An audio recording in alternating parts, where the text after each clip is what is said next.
I ovog leta sa lastom na moru. U Hrvatsku i Crnu Goru. Lasta. Za radost vaših putovanja.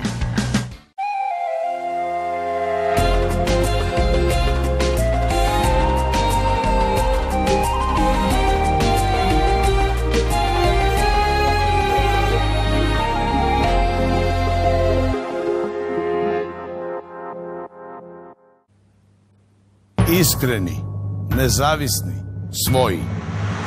Nezavisne dnevne novine, Srpski telegraf. Da se stvari pokrenu, Beogradski sajam vam pruža svet neograničenih mogućnosti.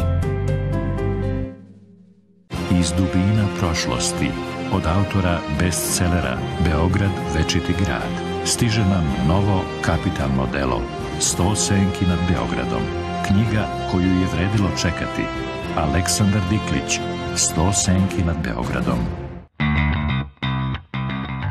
I ovog leta sa lastom na moru.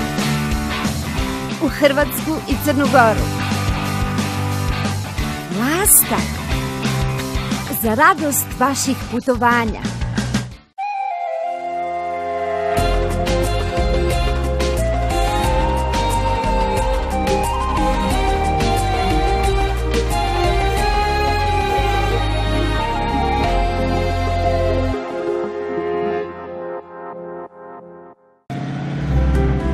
Stvari pokrenu, Beogradski sajam vam pruža svet neograničenih mogućnosti.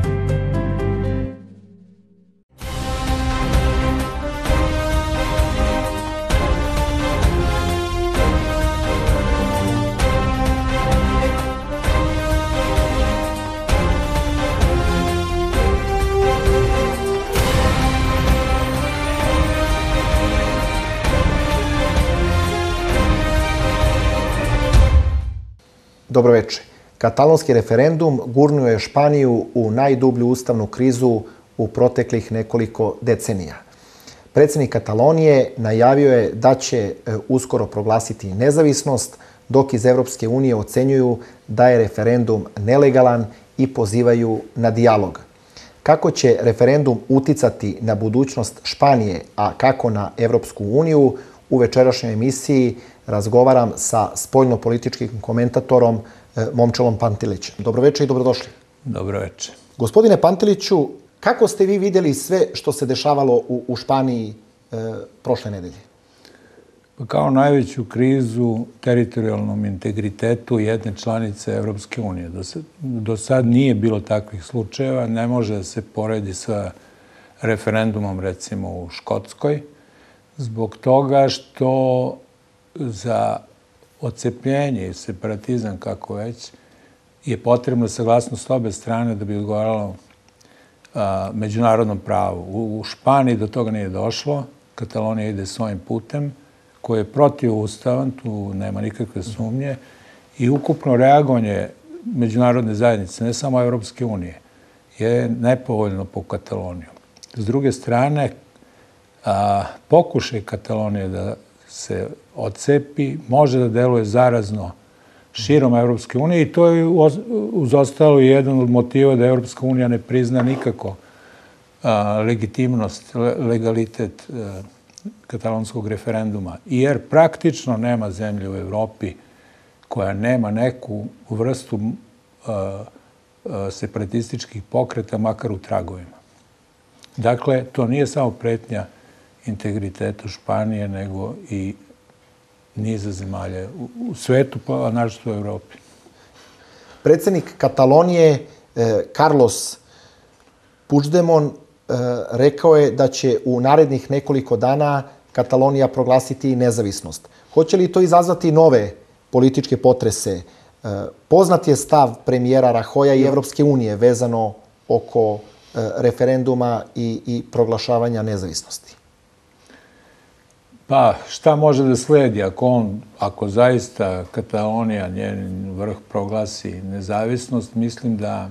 Ako se obistini ono što najavljuje predsjednik Katalonije, da li postoji neko u međunarodnoj zajednici ko bi mogao da podrži tu nezavisnost?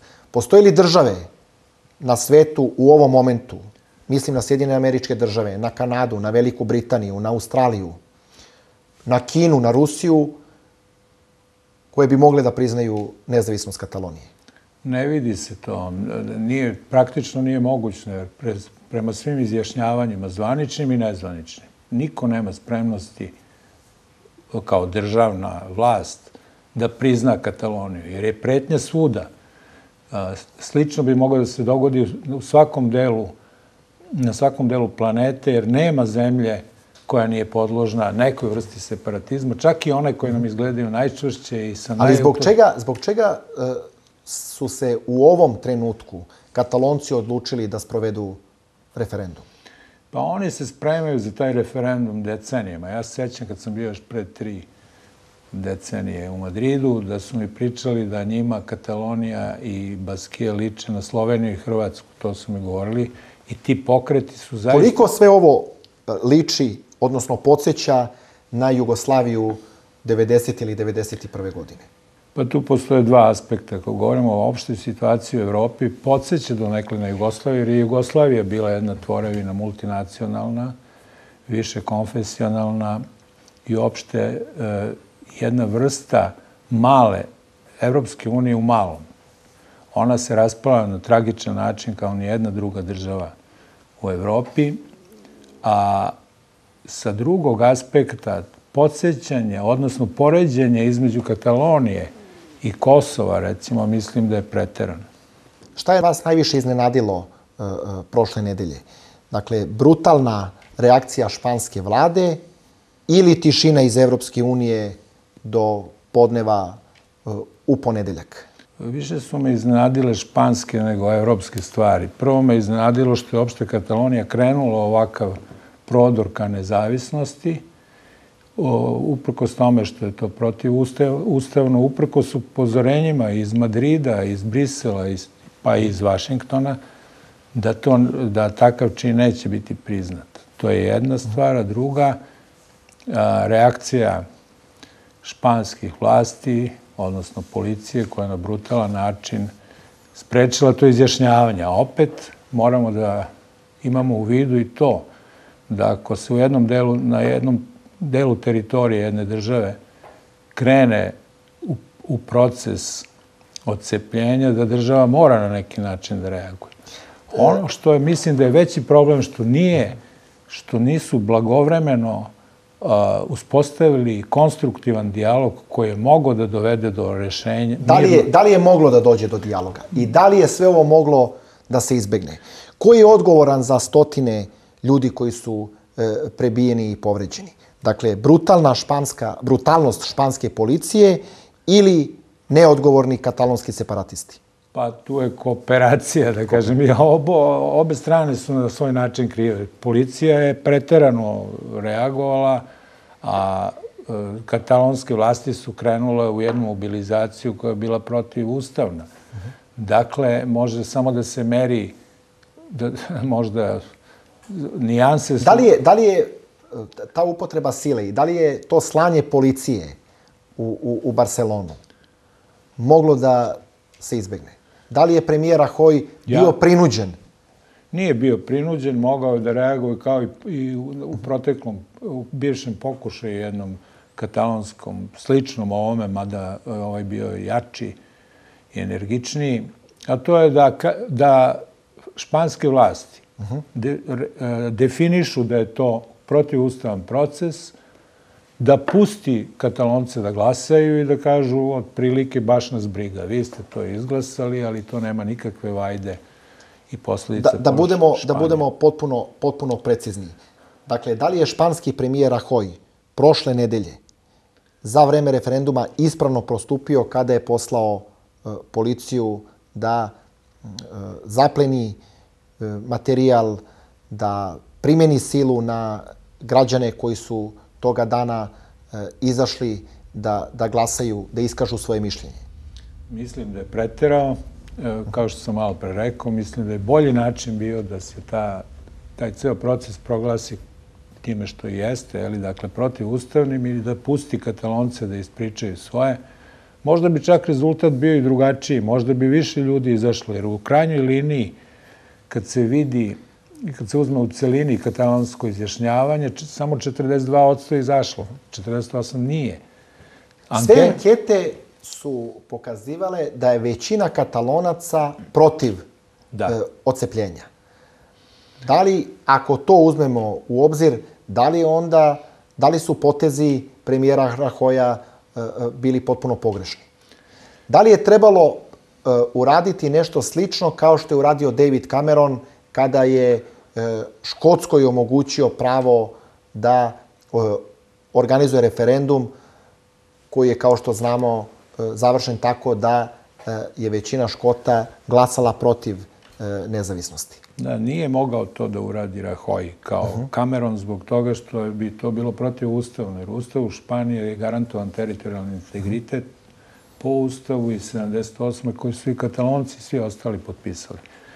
Dakle, on je morao da preduzme prethodne radnje. Dakle, on je morao po Ustavu da spreči, da ne dozvoli održavanje referenduma. Da se ne složi sa održavanjima. Da li je trebalo da sprečava, to je pitanje. Ja mislim da je mogao, kao i prethodni put, da proglasi izjašnjavanje neustavnim, da se oni lepo izjasne ko šta ima i da to kaže da je to jedno neformalno izjašnjavanje sa mnogo mana. O tome nismo pričali. Tu su bili prvo jeste policija zaplenjivala i listiće i kutije. Ali je bilo i do štampanja listića i deljenja i dupliranja glasova da bi se taj referendum održao. Dakle, kompletno mislim da je katalonski referendum bremenit neregularnosti. Lideri levih opozicionih stranaka tražili su pre nekoliko dana ostavku premijera Rajoya uz poruku da Španija može biti rasepkana zbog njega i njegove narodne stranke. Rajoy nema snažnu vladajuću koaliciju. I da li je moguće da će ga sve ovo što se izdešavalo oko referenduma u Kataloniji učiniti još slabijim? I koliko je realno da vlada premijera Rajoya bude oborena? Mislim da nije realno trenutno, zavisno od razvoja situacije za koji postoji više varijanti od toga da Španija ipak blokira institucije u Kataloniji, da se zaoštri unutar katalonska situacija, što bi onda dovelo do homogenizacije ostalih delova Španije, da se sve partije, bez obzira na razlike, ujedine u odbrani teritorijalnog integriteta, kao i ova mogućnost koju ste pomenuli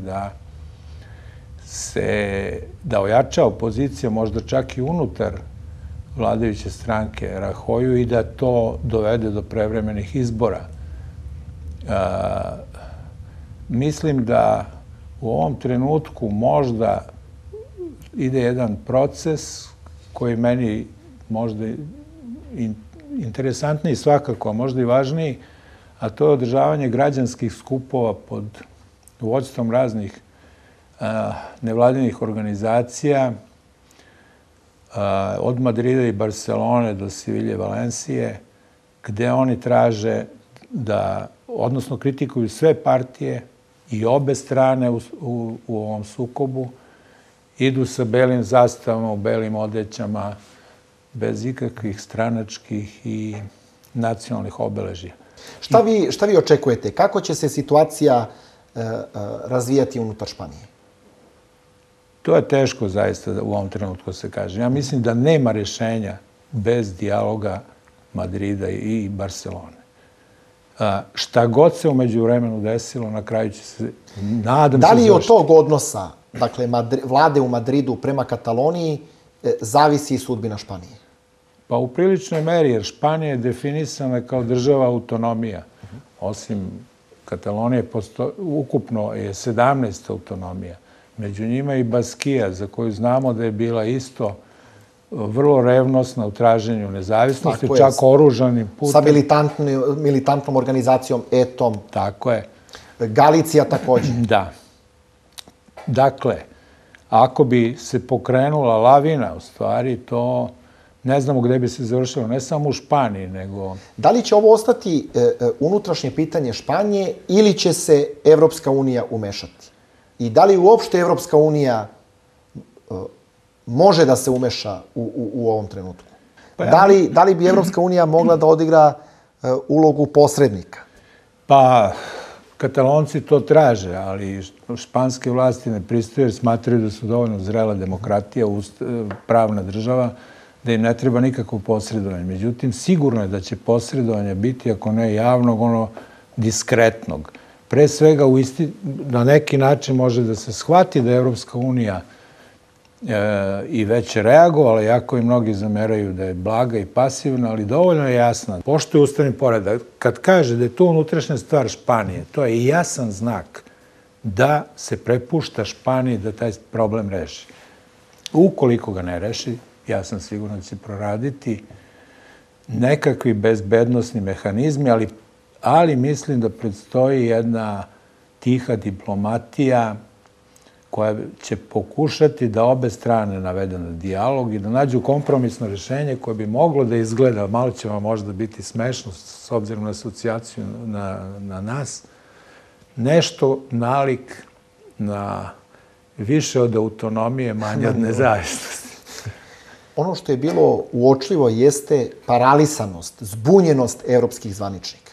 Oni i dan danas nemaju konkretne odgovore na ovo što se dešava u Španiji. Pa, ne znam, ne bih rekao da su zbunjeni. Oni su suočeni sa prvim takvim izazovom od kada Evropska unija postoji i možda prvi put posle jugoslovenske i sovjetske krize i raspada. Oni nemaju mehanizme kojim bi sprečili državu da samostalno rešava svoje probleme. Španija je po svim kriterijumima demokratska država, pravno regulisana i za njih tu ne postoji ni jedan za evropske zvaničnike. Nijedan drugi problem osim toga da su Katalonci ovim referendumom prekršili Ustav Španije i da treba da se dogovore u okviru postojećih sistema o nekakvom rešenju za koje mislim bi možda moglo da ide u pravcu povećanih finansijskih ingerencija Katalonije kao jedne od najbogatijih pokrajina u Španiji. Da li je kasno za kompromis u ovom trenutku? Pa liči da je kasno, ali opet se ne vidi čemu bi to kasno vodilo. Dakle, ja verujem da, kao i inače... Šta vi očekujete? Da li će Katalonija proglasiti nezavisnost? Ja mislim da neće. Odnosno, možda da bi zadovoljila te birače koji su tako glasali, ali će sigurno biti svesna da ta nezavisnost nema efekta. Drugog, osim opšte štete, jer možda najveće upozorenje, veće nego kad to čine političke vlasti, je to što su banke i preduzeća počela da razmišljaju o preseljavanju svojih centrala iz Katalonije. Zatim može da se misli da takođe, kad se uzme obzir međunarodno reagovanje, da Katalonija nema trgovinske sporazume po kojima bi razvijala ekonomsku saradnju s drugima. Pa da ne isključuje možda i neke vrste spoljnih sankcija, ne možda u toj formulaciji, ali de facto. Čuli smo gospodina Junkera koji kaže da bi u slučaju proglašenja nezavisnosti Katalonije, Katalonija morala da prođe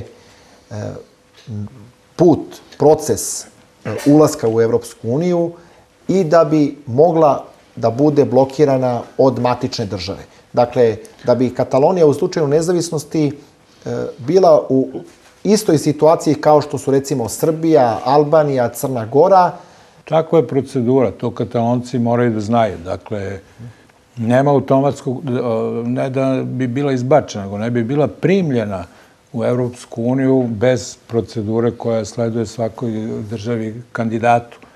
Prema tome, sigurno je da taj proces neće moći da funkcioniše, jer je potreban konsenzus i bar jedna zemlja, to je Španija, bi glasala protiv učlanjenja Katalonije. Ali ja se ipak nadam da će se uložiti sve snage u Evropi kaže možda i diskretnom diplomatijom i isticanjem načela Evropske unije da se to zaustavi. Evo, sad sam pročitao i jednu vrstu apela Nobelovca Marija Vargas Llose, koji će da govoriti preko sutra, mislim u subotu na jednom od mitinga, gde se on čudi prosto kako je Španija, koja je bila uzor multinacionalnosti i demokratičnosti, tranzicije, prelaska iz jedne teške diktature u demokratiju, odjednom zapala u jednu vrstu, u destabilizaciju sa isticanjem nacionalizma koji se ovog puta ispoljava u Kataloniji, ali takođe i jedne prilično neinventivne centralne vlasti. Neinventivne u smislu traženja rešenja blagovremeno, a ne sad, posteriori. Šta je pokazao ovaj referendum i kako će se on odraziti na budućnost Španije, a kako na budućnost Evropske unije? Koja je Evropska unija simbol mirotvornog dejstva i konstruktivnog dejstva na međunarodnom planu, pa i međusobno među njenim članicama, sada je prilika da to pokaže. Jer šta je alternativa? Da se krene u neki sukob unutar Španije, pre svega, nije isključeno unutar Katalonije ili intervencijom centralnih vlasti, da se blokira rad katalonskih organa vlasti, što deluje ovako politički kao deklarativno mogućno, ali to je onda i paralizacija Španije. Kad bi Španija bila paralisana i preopterećena sopstvenim problemima, to bi sigurno uticalo i na Evropsku uniju, ne samo zbog separatizma, nego zbog nefunkcionalnosti države, čiji bi rejting i finansijski i politički naglo pao. A da ne zaboravimo da je Španija ipak jedna od najvećih evropskih država. Puno se priča i piše o kriterijumima kada je reč o separatizmu u Evropi. S jedne strane, pravo naroda na samoopredeljenje je važan princip međunarodnog prava, ali je to takođe i zaštita teritorijalnog integriteta jedne zemlje. Da. Pa već duže, a pogotovo sad se insistira na teritorijalnom integritetu, pogotovo u Evropskoj uniji država članica. Dakle, teritorijalni integritet država Evropske unije nepovrediv. Osim ukoliko bi se strana koja želi odcepljenje dogovorila sa centralnom vlašću i centralna vlast se složila da se ovi odcepe. Dakle, nema trenutno situacije koja bi dozvoljavala separatizam i pogotovo zbog toga što to preti integritetu i Evrope i Evropske unije. Šta bi značilo za Evropsku uniju? U kom bi se svetlo ona pokazala kada bi dozvolila da se taj virus nacionalizma i separatizma širi, a ona je simbol obrnutog internacionalizma i mirotvorstva. Štefan Talmon, profesor međunarodnog prava iz Bona, smatra da Katalonci ne mogu da se pozovu na pravo naroda na samoopredeljenje. Kaže da to ne bi mogli ni Bavarci ukoliko bi jednog dana odlučili da se odvoje od Savezne Republike Nemačke. Jednako kao i kosovski Albanci, oni ne važe za narod u međunarodnom pravnom smislu. Kosovo je nezavisnost od Srbije proglasilo 2008. godine, ali međunarodni pravni status još uvek nije razjašnjen. Srbija na Kosovo i dalje gleda kao na deo svoje državne teritorije. Pa da, mislim, Kosovo je proglasilo nezavisnost. Ta nezavisnost je uvažena u većem delu među većinom članica Ujedinjenih nacija, ali generalno ona nije, Kosovo još nije priznato kao suverena država. Dakle, što se tiče ostalih kriterijuma, jer se ovdje sad često poredi Katalonija i Kosovo kao dvostruki aršin primene međunarodnog prava, treba... Da li su u pitanju dvostruki aršini? Moram prethodno da kažem da ja mislim da dvostruki aršini uopšte ne postoje. To je da svaka država ili svaka zajednica država ima svoje kriterijume koje povremeno prilagođava, menja im kurs i daje im prednost. Prema tome, u reagovanju Evropske komisije, koje je ovde poslužilo kao povod da se kaže da su to dvostruki aršini, treba reći da u saopštenju Evropske komisije nema pozivanja na međunarodno pravo.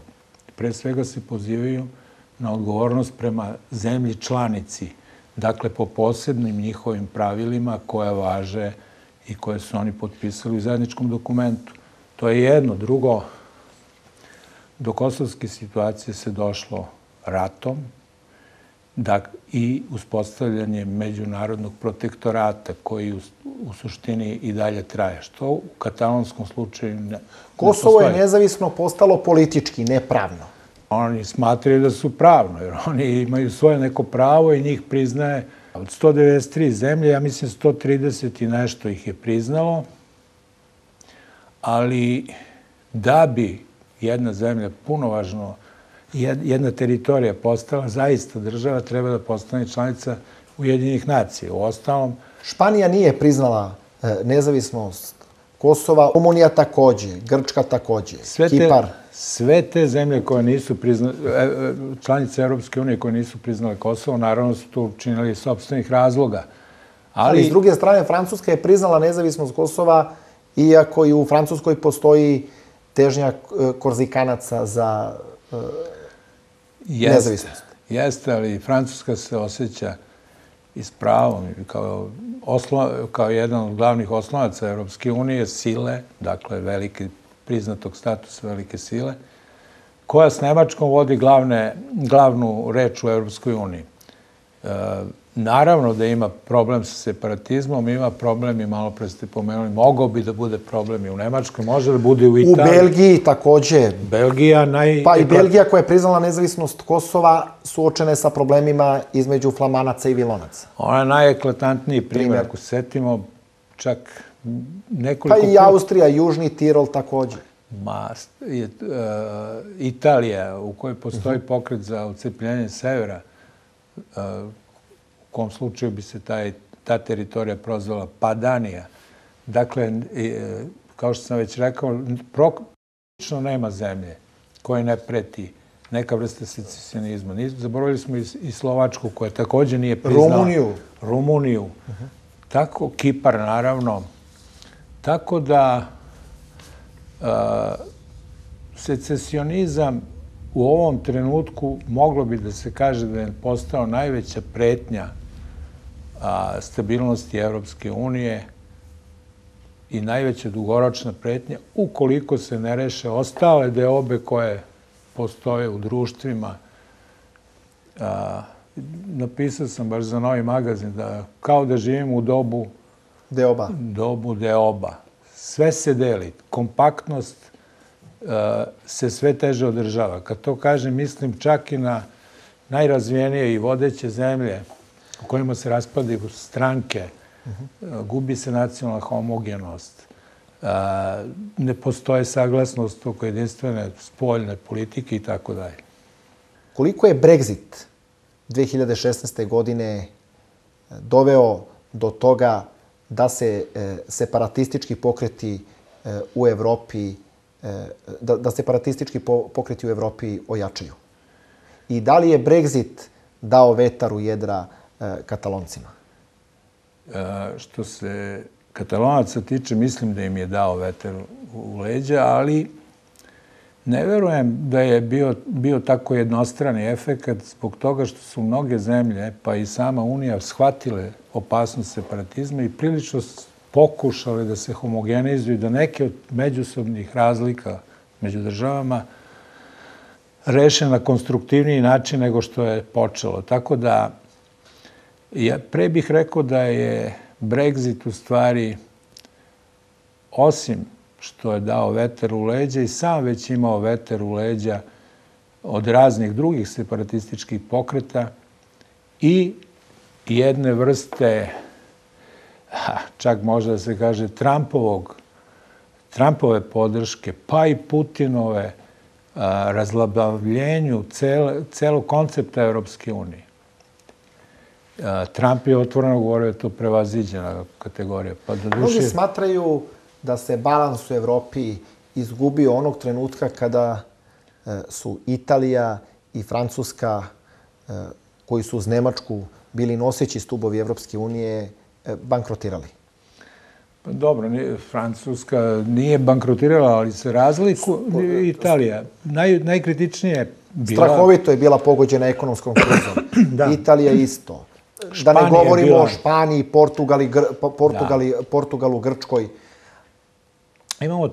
Da li se ta ravnoteža izgubila i da li je i da li je to bio okidač za ono što je usledilo posle toga? Pa, tako duboka ekonomska kriza svuda izaziva raslojavanje. Pa je u Evropi to se osjetilo, počeo od grčke krize finansijske, gde se ispostavilo u stvari... Ekonomska kriza, kriza identiteta, migratska kriza nakon toga, terorizam, nikad se Evropa... rast populizma koji je usledio zbog svega toga. Prvi put, u stvari nikad do sad, od osnivanja Evropska unija nije bila suočena sa tako istovremenim dejstvom više kriza na nju. Ona je uspostavila mir i to je njeno... Najveće dostignuće. Da, i dragocen doprinos uopšte međunarodnoj situaciji. Međutim, ispod mire, što kažu, 100 đavola vira i sad se pojavilo, sad se ne zna s koje strane je više pritisnuto. Pomenuli ste sve te elemente od migracije, finansija, koncepata državnog uređenja, među kojima se, recimo, vodeće zemlje, Francuska i Nemačka, prilično razlikuju, gde će biti problema da se usklade. Na proslavi ili na obeležavanju 60 godina Evropske unije u Rimu u martu mesecu ove godine rečeno je da će se raditi na transformaciji Evropske unije, da će Evropska unija biti u više brzina. Kako će to ići? Evo i to je dokazano da je doba deoba, da više ništa ne može baš kompaktno. Nije Evropska unija ista 2017. godine, nije ista 2013. Pogotovo 1995. Sve se promenilo. Promenilo se zaista to. Nije ona Evropska unija ka kojoj smo mi krenuli, ali je i dalje najbolja do sad isprobana varijanta međudržavnog objedinjavanja u svetu. Alternativa ne postoji. Pa postoji, ali je lošija. Da, savez. Da. Tako da mislim da... Savez sa Rusijom. Da. Bilo je čak predloga... Belorusijom. Sećam se pre nekoliko godina i predloga da se mi učlanimo u Šangajsku petorku koju vodi Kina i Rusija. Bili su razni predlozi. Da, ali... Ali sve to nerealno, prvo zato što nas niko ne zove, drugo, mi tom klubu zemalja ne pripadamo, ni geografski, ni kulturološki, ni ekonomski, ni civilizacijski, ako hoćete. Mi smo u stvari u Evropskoj uniji bez članstva, jer smo okruženi sa svih strana. Koliko će, gospodine Panteliću, sve ovo što se dešavalo i dešava u Španiji i Evropi uticati na zemlje Zapadnog Balkana, vezano oko proširenja? Hoće li taj proces ići daleko sporije nego što je išao i da li izjave iz Evropske unije o tome da bi Srbija mogla do 2025. godine da postane član Evropske unije iz današnje perspektive izgledaju potpuno neostvarive? Pa može i da ubrza stvari sve, ali zavisi. Ja mislim svaki problem, veliki problem Evrope usporava širenje. A s druge strane, Evropa bez širenja ne ostvaruje svoju funkciju. Evropska unija bez širenja ne ostvaruje svoju funkciju. Dakle, ona mora pokaže efikasnost tu, kako u smirivanju napetosti, tako i korišćenju njenog atraktivnog potencijala. Dakle, uprko svim krizama i problema koje Evropska unija ima, nije opao interes da se uđe. Dakle, naprotiv. Želimo i Srbija, i Crna Gora, i Albanija, i Makedonija, i Kosovo, svi hoće i svi žele da postanu članovi Evropske unije. Da, i da prihvate njene vrednosti za koje, iako u svetu postoje zemlje koje privredno brže napreduju i koje jačaju i koje se probijaju u vrh svetske ekonomije i politike kao što je Kina, sistem koji je u Europskoj uniji, bez obzira na nijanse, razlike između njih, je ono što je najprihvatljivije za nas, dakle demokratija i pravna država, ako je mogućno sa održavanjem ove države blagostanja koja je krasila Evropsku uniju, ali koji je prilično poljuljan. Međutim, ja se nadam da će Evropa naći načina da se održi kao svetski konkurent, a da ne izgubi osnovne karakteristike te države blagostanja u kojoj mi hoćemo da uđemo. Koje podrazumevaju pre svega ono što nam izgleda prilično teško ostvarljivo, to je da bude pravna država, nezavisno sudstvo, pa rekao bih i ekologija koja će se ispostaviti. Koja je vrlo važna. Vrlo važna. Katalonski referendum je otvorio brojne rasprave i analize o mogućim sličnim potezima u Evropi. Da, mogućno je. Mogućno je, pogotovo ako se bude zaoštravala ekonomska kriza. Kad su stvari dobre, svi smo jedinstveni. Čim krenu po zlu, ispostaje se problemi i deobe. Moglo bi da bude i posljedica po Balkan, ali... Gde Evropi u ovom trenutku preti najveća opasnost da se desi nešto slično kao što se desilo u Kataloniji? Da li je to Belgija? Da li je to Francuska? Da li je to Poljska? Da li je to Italija? Dobro ste to nabrali. Meni je bogat. Dakle, pitanje je šta će biti predjelo, ali nadam se da su evropske države shvatile i podsjetile se da je nacionalizam ono što vodi ka ratovima u Evropi, što je već 2 puta i tekako iskušeno, a u regionalnom smislu i na našem tlu, tako. Nacionalizmi su razbili Jugoslaviju i... Doveli do haosa, krvavih ratova. Da, kakvi nisu zapamćeni zaista. Od Drugog svjetskog rata. Da. Mnogi analitičari smatraju da je raspad Jugoslavije zapravo najveći zločin posle Drugog svjetskog rata.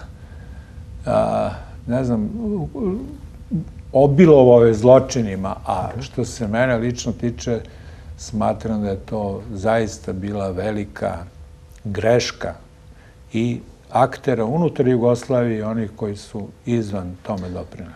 Da li je najveća opasnost koja postoji u ovom momentu u Španiji jeste taj sukob u Kataloniji između Katalonaca koji se zalažu za nezavisnost i onih koji se zalažu za unitarnu državu? Pa postoji ta mogućnost jer su sada i ti takozvane iz tihe, ćuteće većine počeli da izlaze na ulice, zakazuju mitinge. Kad smo malo pregovorili da može da padne, odnosno da budu zakazani vanredni izbori u Španiji, moglo bi slično da se desi i u Kataloniji, jer je ona čak podeljenija nego što su Madrid i Barcelona međusobno. Dakle, postoji više scenarija od kojih su 2 nasilne. Jedna je, recimo, španska intervencija,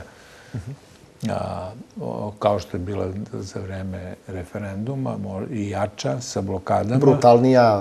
Brutalnija i parališuća u stvari, možda svaka vrsta blokade i morski, šta ja znam, ali to ipak spada u sferu fantazije. Ja sam za realniju varijantu, ono što inače je krasilo Španiju u njenom sastavu, u njenoj suštini, a to je da se međusobne nesuglasice rešavaju mirno, kad su oni bili primer takvih rešenja, i Evropske unije koja tome teži i koja je na takvim osnovama i napravljena. Dakle, ceo ovaj slučaj Katalonije prosto izaziva postulate i španske i evropske politike na traženje inventivnog rešenja. Sa ovakvim nečim se do sad nisu susretali. I premijer Rajoy i predsjednik Katalonije Puigdemont će ostati zapisani u istoriji kao dvojica političara koji su Španiju doveli na ivicu građanskog rata. Pa da, doveli su je do konfrontacije kako se ne pamti posle španskog građanskog rata i uopšte u Evropskoj uniji. Obojica su... Koliko bi odlazak ili smena i premijera Rajoya i predsjednika Katalonije Puigdemona doprinela smirivanju tenzija? I da li bi stvari po pitanju kompromisa išle mnogo bolje i brže? Na prvi pogled ovo je bilo najbolje rješenje da se promene kadrovi. Kako vi vidite sudbinu premijera Rajoya i predsjednika Katalonije Carlosa Puigdemona? Pa zavisi od toga. Ako postignu dogovor, obojica će biti, pre svega Rajoy bi onda ispao ojačan. Kad kažem dogovor, dakle u okviru Ustava, dakle, znači... To bi značilo da jedan od njih dvojice bi morao da odustane od onoga za što se zalagao. Da odustane bitno. Ili da Madrid kaže Ustav ne važi i treba ga menjati, što je teško zamisliti. Ili da Katalonija kaže, pa dobro, mi jesmo glasali za nezavisnost, ali postoje i... Poštujemo Ustav i spremni smo na kompromise, na dogovore, na pregovore o nekoj većoj autonomiji. I čak bi mogli da kažu, ako ne možemo sad nezavisnost, jednog dana će to biti, a sada ćemo preduzeti međukorake koje ne remete ustavni poredak Španije, ne dovode u pitanje funkcionisanje cele države u pitanju. Da li bi domino efekat mogao da usledi u Baskiji posle ovoga što se desilo u Kataloniji? Da li je Baskija sljedeća stanica? Baskija bi bila sljedeća stanica kad bi Katalonija uspela. Ali ako Katalonija ne uspe, Baskiji raste kredibilitet i može i neke svoje zahteve, ali mirno, dakle da ispostavi da kaže pa dobro, nećemo mi tako, ako nešto čemu nismo zadovoljni da to regulišemo. Recimo, kod Katalonije je to bio slučaj da su govorili da nemaju dovoljno te finansijske samostalnosti i da u tom pogledu centralna vlast bila velikodušnija prema Baskiji. Kakva je budućnost Evropske unije i hoće li se Evropska unija izboriti sa problemima kao što su ekonomska kriza, migrantska kriza, terorizam, kriminal i korupcija, populizam, separatističke težnje? Sve ovo što ste nabrojali zaista se nikad nije steklo u istom momentu kao sada u Evropi. Rešenje, nažalost, nije na vidiku. Nije na vidiku, ali je neizbežno. Dakle, Evropska unija je neophodna za mir, ako ni za što drugo, i za razvoj ekonomske saradnje i kvaliteta života.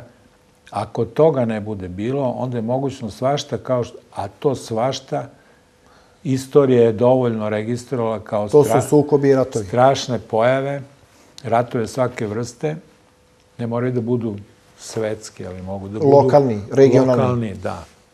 Ono što kažu, selektivno razaranje. Gospodine Panteliću, zahvaljujem na vremenu koji ste izdvojili za naše gledalce. I drugi put. Momčilo Pantelić, spoljno-politički komentator, bio je vaš i moj večerašnji gost u nastavku programa Prijatno večer.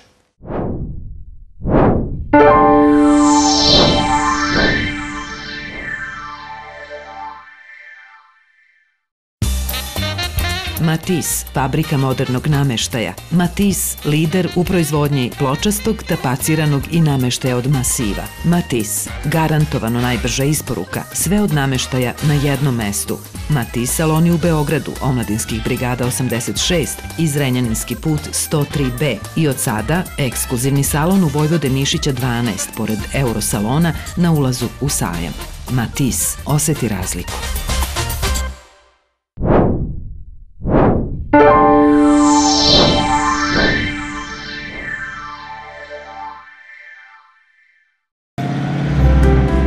Stvari pokrenu. Beogradski sajam vam pruža svet neograničenih mogućnosti.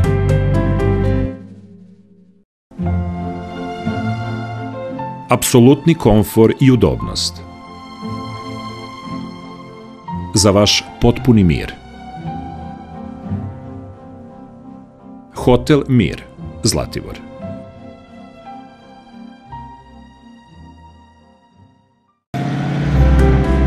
Stvari pokrenu. Beogradski sajam vam pruža svet neograničenih mogućnosti.